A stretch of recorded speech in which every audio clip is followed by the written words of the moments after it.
E sábado, você já sabe, no meu canal é dia de Biblioteca do Brunão. Sempre aqui eu faço uma resenha e comento algum livro de alguma forma impactou a minha vida ou a minha base de formação de pensamento. No programa de hoje, a gente vai falar sobre um livro que a gente aproveita o ensejo da vinda de Nicolás Maduro para o Brasil. Falaremos de Hugo Chávez, O Espectro. Já sabe, falaremos sobre esse livro logo após a nossa amada e querida vinheta.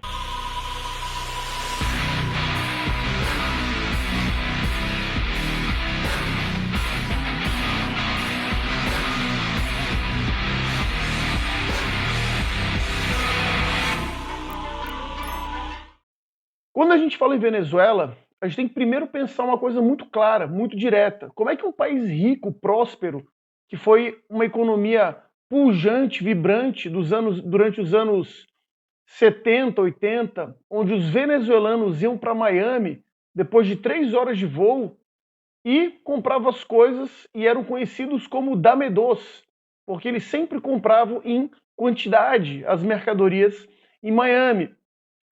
Como que esse país se transformou, de fato, numa ameaça para o Ocidente? Esse livro ele traz informações muito claras de como Hugo Chávez começou o seu plano de governo. Aqui, dentro desse livro, por exemplo, fala a formação, principalmente militar, de Hugo Chávez, de como ele entrou no exército venezuelano e como ele conseguiu ganhar força política dentro da Venezuela. Algumas coisas importantes. Primeiro de tudo, foi criada uma estratégia política voltada principalmente no narco-bolivarianismo. O que é isso? É, na verdade, o socialismo aliado ao tráfico de drogas. Então, quem financia o socialismo? Como todo mundo sabe, ou pelo menos as pessoas que estudaram o mínimo de economia, principalmente austríaca, sabe que não existe nenhum tipo de economia que funcione se você não tem liberdade. A Venezuela está nos últimos lugares do ranking de liberdade econômica. E o que eu trago para vocês também é uma coisa interessante. Margaret Thatcher falou, não existe dinheiro público, existe dinheiro do trabalhador, do pagador de impostos.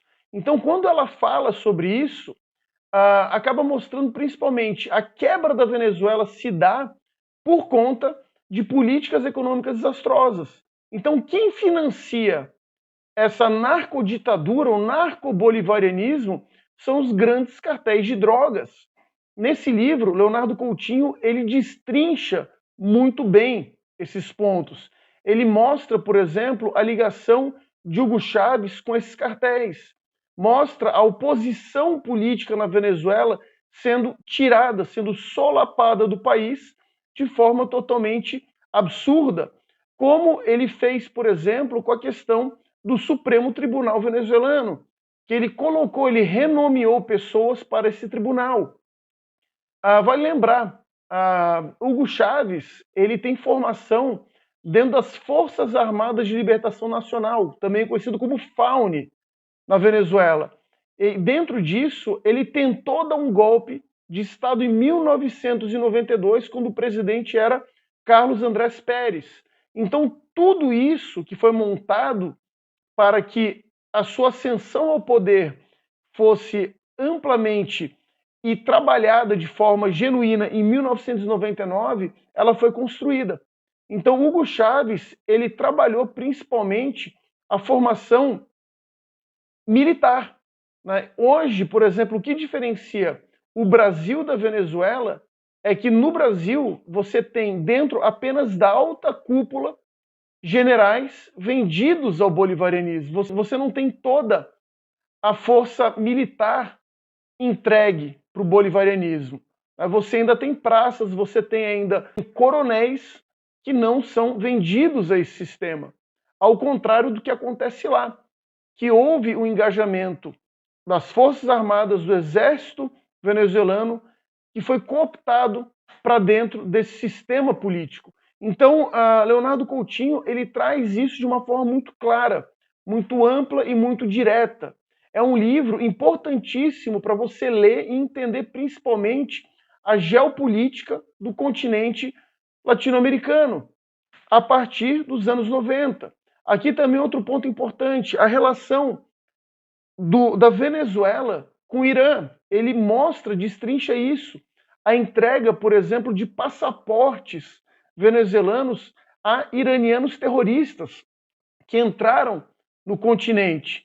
E, principalmente, uma relação escabrosa entre a narcoditadura e um atentado ocorrido em 1995 na Embaixada de Israel de Buenos Aires. É um livro sensacional, importante, leitura obrigatória, inclusive para você que quer saber o que se passa no Brasil, o que aconteceu de fato no Brasil nesses últimos 20 anos. Né? Porque, afinal de contas, a eleição do Lula ela se dá também por conta de uma figura que também apareceu na Venezuela, que é Duda Mendonça. Então, como que eles trabalharam o marketing político para conseguir ludibriar o eleitorado? Então, todo o livro é fantástico, é formidável e eu recomendo a leitura para você, inclusive, entender o que se passa no Brasil. E dentro desse livro tem uma questão interessante que fala também um pós-fácil e com o Brasil. Então, aqui nesse pós-fácil, que está na página 183, o autor ele entrega uma série de questões que mostra, principalmente, como o Brasil ele tem se transformado num aliado perigoso para esse país e como esse país pode afetar o cenário político e econômico do Brasil.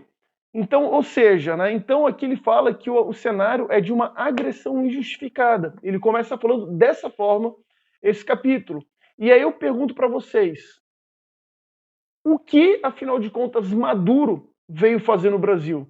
Afinal de contas, né, esse presidente que tomou posse em março de 2013, após o falecimento de Hugo Chávez, em Cuba, né, vamos deixar muito claro isso, onde foi se tratar de câncer e veio a óbito, né, o que ele fez? Né?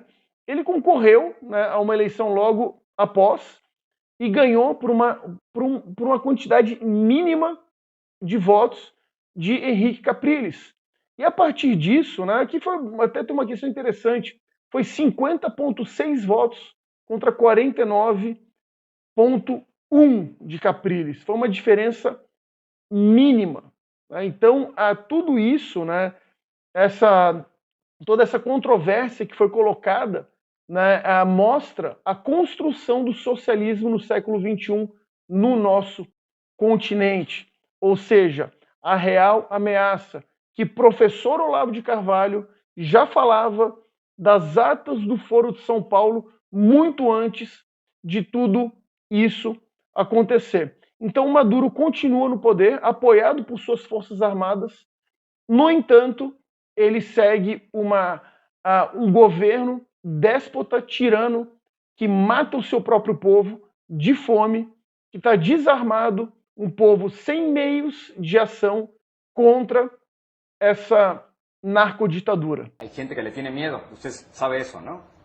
No sé por qué. Bueno, primero, dicen que no es demócrata. ¿Usted está dispuesto a entregar el poder después de 5 años? Claro que estoy dispuesto a entregarlo, no solamente después de 5 años, yo he dicho que incluso antes, porque nosotros vamos a proponer aquí una reforma constitucional, una transformación del sistema político para tener una democracia verdadera, mucho más auténtica. Si, por ejemplo, yo a los 2 años resulta que soy un fiasco, un fracaso, o cometo un delito, un hecho de corrupción o algo que justifique mi salida del poder antes de los 5 años, yo estaría dispuesto a hacerlo. Gostaram do vídeo, pessoal? Espero que sim, espero que tenham curtido. Recomendo a leitura desse livro e de outras obras que estão na Biblioteca do Brunão. Lembro também, curta, comenta, compartilha, se inscreva, toque no sininho e faça esse vídeo seguir adiante, tá bom, pessoal? Se quiser me seguir no Instagram, meu Instagram é @brunoalemande_, ok? Forte abraço, fique com Deus e até o próximo vídeo. Valeu!